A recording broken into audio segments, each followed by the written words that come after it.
नमस्कार दोस्तों। आज मैं रंभा एकादशी व्रत कथा सुनाने जा रही हूँ। बोलो विष्णु भगवान की जय। प्राचीन काल में एक धर्मात्मा और दानी राजा थे। राजा का नाम मुचुकुंद था। प्रजा उन्हें पिता के समान मानते थे और वे प्रजा को पुत्र के समान। राजा मुचुकुंद वैष्णव थे और विष्णु भगवान के भक्त थे। वे प्रत्येक एकादशी का व्रत बड़ी निष्ठा और भक्ति से करते थे। राजा को एकादशी व्रत में विश्वास और निष्ठा देखकर प्रजा भी एकादशी व्रत करने लगी। राजा की एक पुत्री थी जिसका नाम चंद्रभागा था। चंद्रभागा भी पिताजी को देखकर एकादशी का व्रत रखती थी।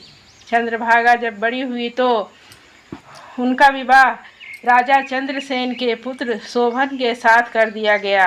शोभन भी विवाह के पश्चात एकादशी का व्रत रखने लगा। कार्तिक मास की कृष्ण पक्ष की एकादशी आई तो नियमानुसार शोभन ने एकादशी का व्रत रखा।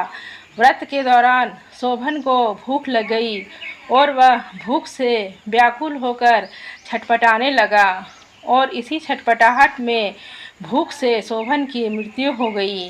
राजा रानी जमाता की मृत्यु से बहुत दुखी हुए और शोकाकुल हो उठे और उधर पति की मृत्यु होने से उनकी पुत्री का भी वही हाल था।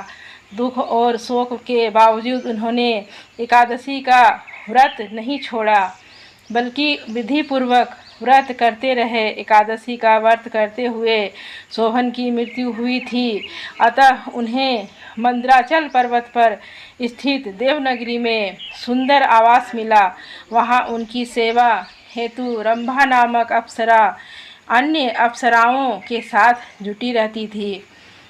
एक दिन राजा मुचुकुंद किसी कारण से मंद्राचल पर्वत पर गए और उन्होंने शोभन को ठाट बाट में देखा तो आकर रानी और अपनी पुत्री को सारी बातें बताई। चंद्रभागा पति का यह समाचार सुनकर मंद्राचल पर गई और अपने पति शोभन के साथ सुखपूर्वक रहने लगी।